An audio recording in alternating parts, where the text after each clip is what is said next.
The Monetary Policy Committee, I believe that on their table would be, first of all, the GDP figures for Q4, which kind of would encourage any monetary policy committee faced with high and perhaps aggressively raising inflation to want to raise rates again. We've seen them raise rates in the last 12 months by about 600 basis points, and we're looking at an MPR of 17.5% right now.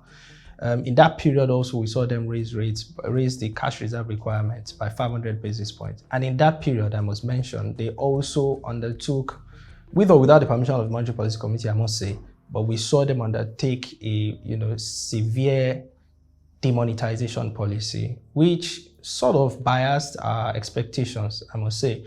We expected that, the 1.78 trillion naira removed from cash outside of the banking vault would have a much more defining impact on inflation, but it seemed to have more impact on the monthly inflation, where we saw all the sub-indexes decline. And perhaps we can also attribute that to some of the similar monetary policy actions taken before then, namely cash reserve requirement going up by 500 basis points, as well as the aggressive and consistent monetary policy rate hike. So what should they be doing? I do think that they should be they should consider other tools and other approaches to dealing with this problem. Truth of the matter is, if we look at the diagnostics, we realize that exchange rate contributes much larger to the inflationary worry. In that period between February 2021 2022, we saw an increase of about 24% in the cost of the dollar, put it that way, or a depreciation of the naira against the dollar. So the naira rose to 760 naira.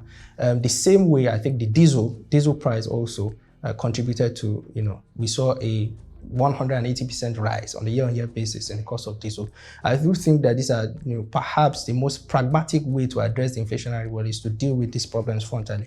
I think one thing to also deal with is the issue of supply bottlenecks, the legacy supply chain issues that are, it's been said that you would driving a haulage truck from the two ends or across the two ends of the country, you may have to pay a total of up to 72 tickets. You get charged 72 tickets. Also, the dwell time at the seaport is also a problem. 25-day dwell time, the highest on the subcontinent. I think these are some of the issues to look at. Apart from, of course, the need for us to look or take a relook at our foreign exchange regime. The managed flow seems not to be working. I think what we should be looking at is trying to devalue the currency at the rate of our inflation, which would be something akin to what we talk about when we say crawling peg foreign exchange monetary policy. And in doing that, I think we should be able to attract more flows.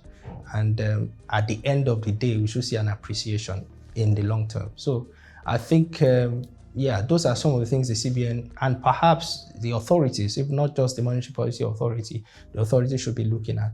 Of course, there's a need for us to also open up our capital accounts in order to attract investment from abroad, put in place the right kind of policies, trade, fiscal, monetary, all hands have to be on deck to address the situation. Yeah.